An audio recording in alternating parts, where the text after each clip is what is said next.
प्रणाम है मेरी माताओं सज्जनों, आप सबके श्री चरणों में असंख्य बार मेरी चरण वंदना, बहुबार चरण वंदना स्वीकार कीजिएगा। पिछले रविवार को जो चर्चा की थी, थोड़ी सी चर्चा को याद दिलाते हुए साधुजनों, परमेश्वर की करनी में कोई दोष नहीं, कोई त्रुटि नहीं, कोई अन्याय नहीं, कोई अत्याचार नहीं। गीताचार्य भगवान श्री कृष्ण भगवान के लिए, अपने लिए ये कहते हैं, जो परमात्मा को परम सुहित, एकांगी उपकारी, एकांगी प्रेमी मित्र, जो उसे ऐसा स्वीकार करता है, जो उसे ऐसा पहचानता है, वह शांति लाभ करता है विद इमीडिएट इफेक्ट। ये सब कुछ जैसे ही भक्त ऐसा स्वीकार करता है, साधक ऐसा स्वीकार करता है, मेरे सिर पर मेरा साईं बैठा है, मुझे चिंता किस बात की, तत्काल परम शांति को लाभ कर लेता है। उसकी चिंताएं दूर हो जाती हैं, उदासी मिट जाती है, बेचैनी उसकी दूर हो जाती है। वह सिर्फ एक ही चीज पर रहता है, मुझे सिर्फ चिंतन करने की जरूरत है, चिंता करने की जरूरत नहीं, मेरी चिंता करने वाला कोई बैठा है। यदि परमात्मा देव उस दिन यमदूत की बात मान लेते, आपको याद है ना यमदूत क्या कहता है, क्या चाहता है? विधाता से यही चाहता है कि ये जो मरी पड़ी है, इसके साथ इसकी 3 पुत्रियां भी पड़ी हुई हैं। अभी 2 घंटे पहले, 1 घंटा पहले ही इनका जन्म हुआ है। यदि मैं इसकी आत्मा को आपके पास पहुंचाता हूं, तो साथ ही साथ ये 3 पुत्रियों की मृत्यु हो जाएगी। अतः विधाता आप कृपा करो, करुणा, वन परमेश्वर have mercy upon us all, हमारे ऊपर करुणा दृष्टि डालो परमात्मा, इसको 10 वर्ष और आयु दे दो, तब तक ये बच्चियां बड़ी हो जाएंगी। ये अपनी फरियाद यमदूत परमात्मा के सामने जाके विधाता के सामने रखता है। तनिक विचार करो साधुजनों, हम तो यही चाहते हैं ना कि जो हम चाहते हैं वह परमात्मा करे। यदि परमात्मा ने ऐसा कर दिया होता, 10 साल तक उस वृद्धा को या महिला को आयु और दे दी होती, तो 10 साल के अंदर एक भिखारन की 3 पुत्रियां भिखारन ही बनती। लेकिन परमात्मा की प्लानिंग तो, उसकी योजना तो बड़ी भिन्न थी। उसने तो इन्हें एक सेठानी के घर पहुंचा के, वहां पालन पोषण करवा के, तो इन तीनों को सेठानियां ही बना दिया हुआ है। ये परमात्मा की योजना है। बदकिस्मती साधुजनों, हमारी अज्ञानता कहिए, कुछ भी कहिएगा, ये है हम उसकी करनी को जान नहीं पाते, इसलिए दुखी रहते हैं, चिंतित रहते हैं, बेचैन रहते हैं, उदास रहते हैं। कभी कभी भक्त बहुत प्यार से परमात्मा से कहता है, परमात्मा देव कैसे पता चले आप क्या चाहते हो, बताते क्यों नहीं? कभी कभी प्रेम में आके तो भक्त परमेश्वर से ये फरियाद करता है, यदि बता दो तो सारी उदासी, चिंताएं इत्यादि सब खत्म हो जाए, मिट जाए। बताता भी होगा किसी किसी को, ऐसा नहीं कि वह बताता नहीं है। यदि कोई फरियादी सच्चा है, उसकी भक्ति ठीक है, सही है, निष्कपट है, निष्काम है, इत्यादि इत्यादि, अनन्य है, तो वह बताने में कोई परहेज नहीं करता। ये मान के कि ये मेरा ही तो काम कर रहा है, ये सब कुछ अपने पास ही रखेगा, इन ढंढोरा नहीं पिटाएगा कि मुझे इन बातों का पता है, मुझे इस बात का पता है। ये तो ऐसे ही रखेगा, जैसे मैं गुप्त रखता हूं वैसे ही ये गुप्त रखेगा।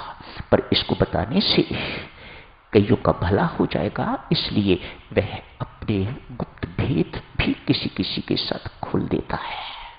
ये परमात्मा की अनुकंपा है, ये उस भक्त की कोई महिमा नहीं है, परमात्मा की अहेतु की कृपा है उसके ऊपर कि वह ऐसा उसके साथ करने लग गया है।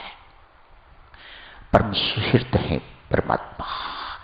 ऐसी जानकारी साधक्षणों हमें तुरंत परम शांति प्रदान करती है। साधक्षणों ऐसा ना हो तो व्यक्ति क्या करे, एक सामान्य व्यक्ति क्या करे? हमारे जैसा व्यक्ति जिनको परमात्मा की योजनाओं का कोई बोध नहीं होता, कोई पता नहीं चलता, तो वह दुखी व्यक्ति क्या करे? वह असमंजस के समय क्या करे? राजा रघु हुए हैं प्रभु राम के पूर्वज, राजा दशरथ के भी पूर्वज, जिनके नाम से रघुकुल चला है। मन ही मन हुआ, बहुत हो गया राजपाट। इस संसार में तो व्यक्ति काम, क्रोध, लोभ, मोह इत्यादि से वासनाओं से घिरा रहता है। यह रह के काम नहीं चलने वाला, कहीं मुझे एकांत में जाना चाहिए परमात्मा की भक्ति करने के लिए, तपस्या करने के लिए। आज सब कुछ अपने पुत्र को सौंप के, राज्य इत्यादि सब कुछ अपने पुत्र को सौंप के तो किसी निर्जन स्थान पर जंगल में राजा रघु चले गए। वहां जाके तपस्या का शुभ आरंभ कर दिया है। कैसा जीवन होगा तनिक कल्पना करके देखिएगा। कहां राजसी जीवन, राज्य भोग, और कहां पता नहीं पत्ते मिलते होंगे खाने को, या कोई खाना कोई दे जाता होगा। परमेश्वर की बातें परमात्मा ही जाने, हम तो सिर्फ गैस ही कर सकते हैं कि राजा रघु की क्या हालत वहां होती होगी। रोज खाना मिलता भी होगा कि नहीं मिलता होगा, कैसे जीवन यापन होता होगा सिर्फ साधना पर। कैसे जीवन यापन हो रहा है सिर्फ साधना पर। एक बहुत उच्च कोटि के तपस्वी बन गए हैं राजा रघु, आज तपस्या में लीन है। तब क्या देखते हैं, एक विप्र, एक ब्राह्मण भागते भागते आए हैं। त्राहिमाम त्राहिमाम त्राहिमाम, मेरी रक्षा कीजिए रघुराय, मेरी रक्षा कीजिए राजा रघु, मेरी रक्षा कीजिएगा। आप खुद क्या बात है, आप ऐसा क्यों कह रहे हो? कहा मेरे पीछे राक्षस बना हुआ है, वह मुझे खा जाएगा, मुझे बचाइएगा। आप निर्भय हो जाओ, बैठो आराम से, वह राक्षस तुम्हारा कुछ नहीं बिगाड़ सकेगा। तुम मेरी शरण में आ गए हो और तेरी रक्षा करना मेरा धर्म है, मैं तेरा बाल बांका नहीं होने दूंगा। आराम से बैठ। उतनी देर में हाफता हाफता राक्षस भी आ गया है। राजा रघु से कहता है, राजन ये मेरा शिकार है, इसे मेहरबानी करके मुझे लौटा दीजिएगा। नहीं, ये मेरा शरणागत है, ये मेरी चरण शरण में आया है, मैं इसे लौटाऊंगा नहीं। राक्षस कहता है, राजधिराज आप तपस्वी हो गए हो, अतएव निर्वैर हो, किसी के प्रति आपका वैर नहीं है। मेरे प्रति वैर क्यों?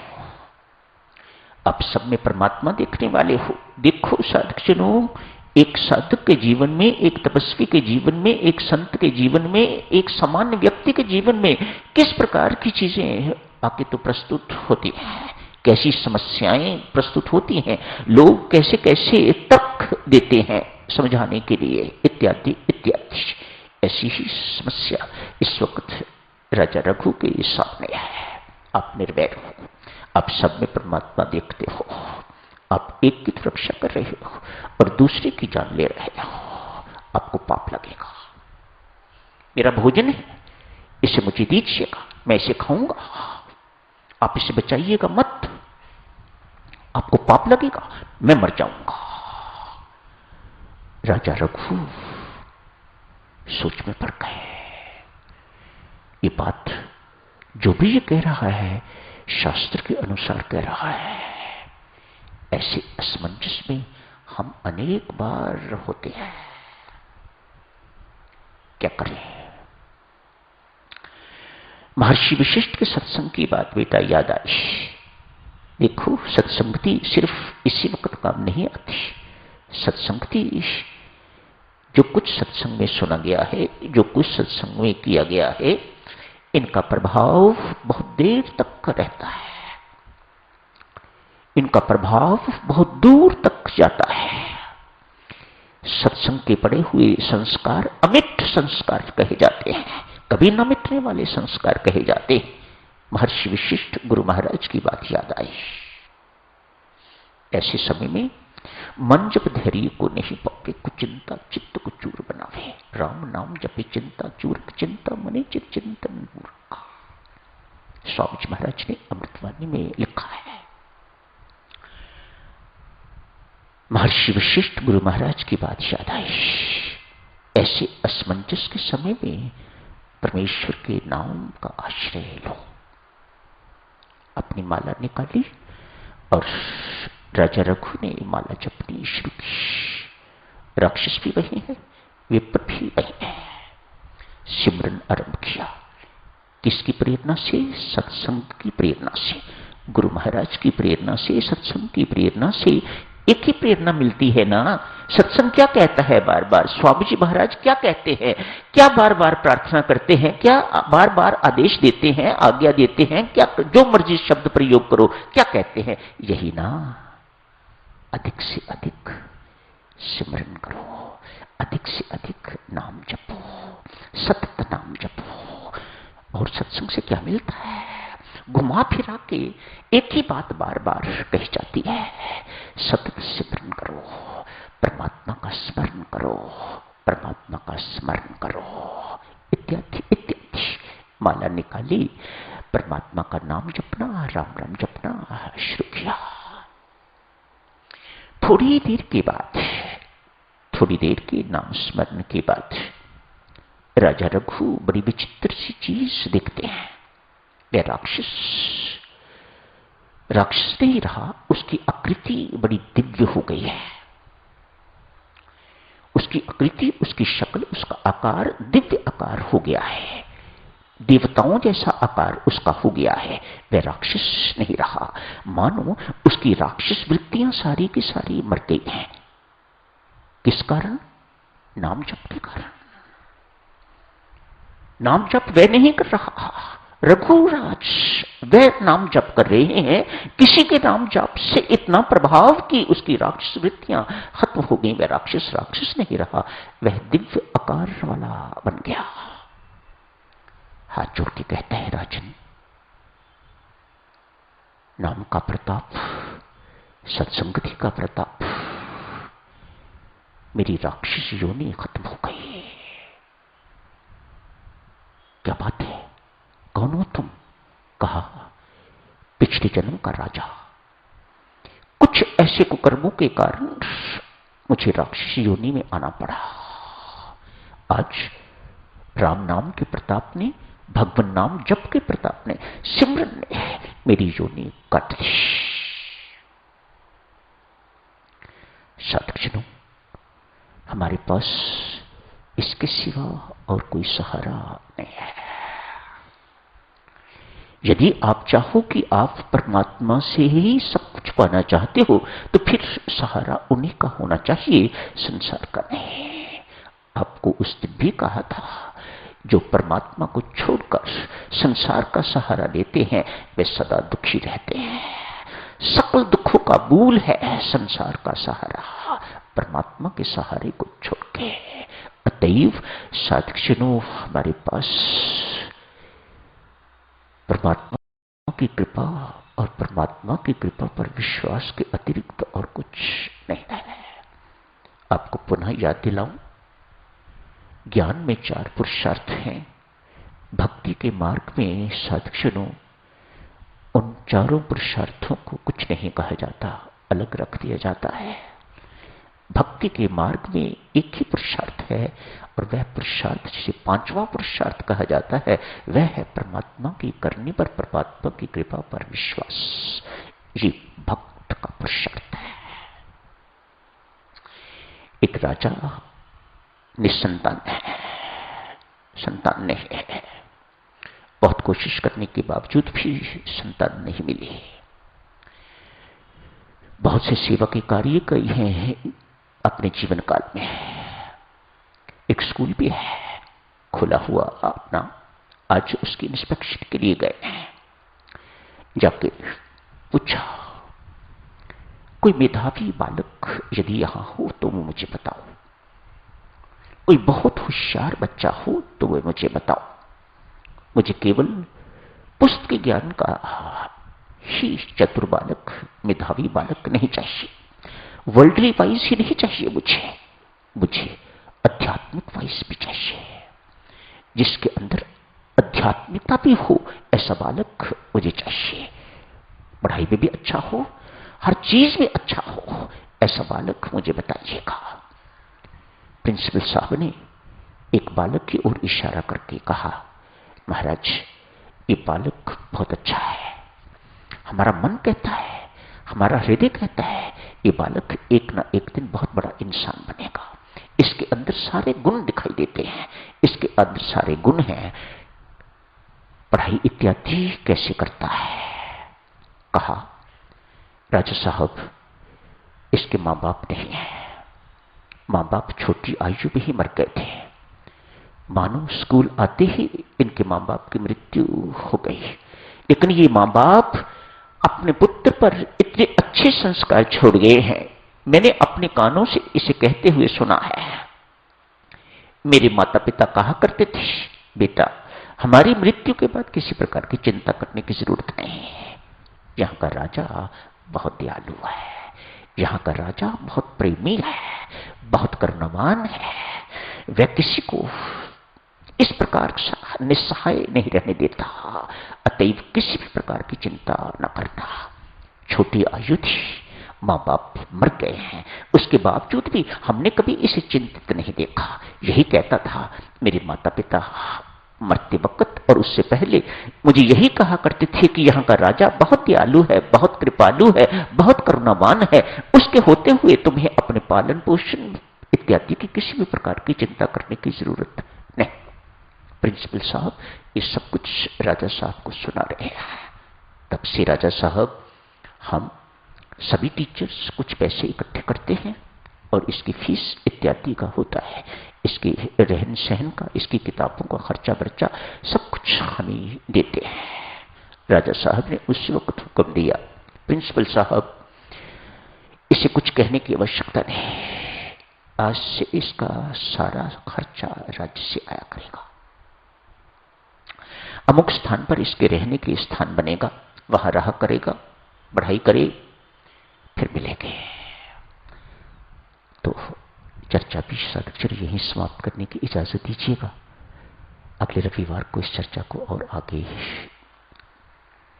करेंगे, जारी रखेंगे। साक्षरों, अभी श्रीवास्तव जी जो भजन गाते थे यहां पर, अमेरिका में उनके दर्शन हुए थे। उन्होंने एक भजन सुनाया था, हारिए न हिम्मत विसारिए न राम, तू क्यों चिंता करे सबकी चिंता करे राम। अगले दिन जब मुझे मिले तो मैंने उनसे कहा, ये दो पंक्तियां प्रथम राष्ट्रपति डॉक्टर राजेंद्र प्रसाद ने राजभवन में लिख के लगवाई हुई थी। राजभवन में ये पंक्तियां लिखी हुई थी, हारिए न हिम्मत विसारिए न राम, तुम क्यों चिंता करे सबकी चिंता करे राम।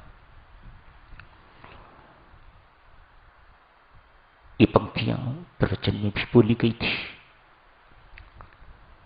मुझे लगा कि इन्होंने पंक्तियां सुन के तो रात रात में ही भजन बना लिया है, वे ऐसा करते हैं। स्वयं भजन भी लिखते हैं, गाते भी हैं। आप सब रवि जी उनको जानते हो, श्रीवास्तव जी बहुत पुराने साधक स्वामी जी महाराज के वक़्त के। मुझे कहने लगे नहीं, मैंने रात को नहीं लिखा। सन 1959 में ये पहली बार ये भजन स्वामी जी को सुनाया था।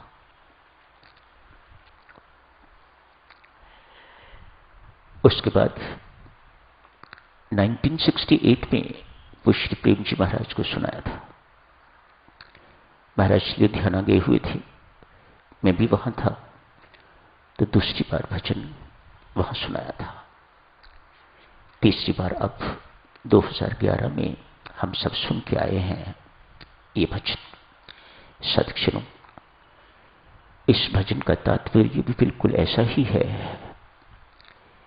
जैसा 5वें अध्याय का अंतिम श्लोक, जो परम सुहित परमात्मा को परम मित्र, परम स्नेही, परम हितकारी, सब परम परम लगे हुए हैं साथ। परम हितकारी जो मानता है, जो स्वीकार करता है, वह परम शांति को लाभ करता है। यही समाप्त करने की इजाजत दीजिएगा। धन्यवाद।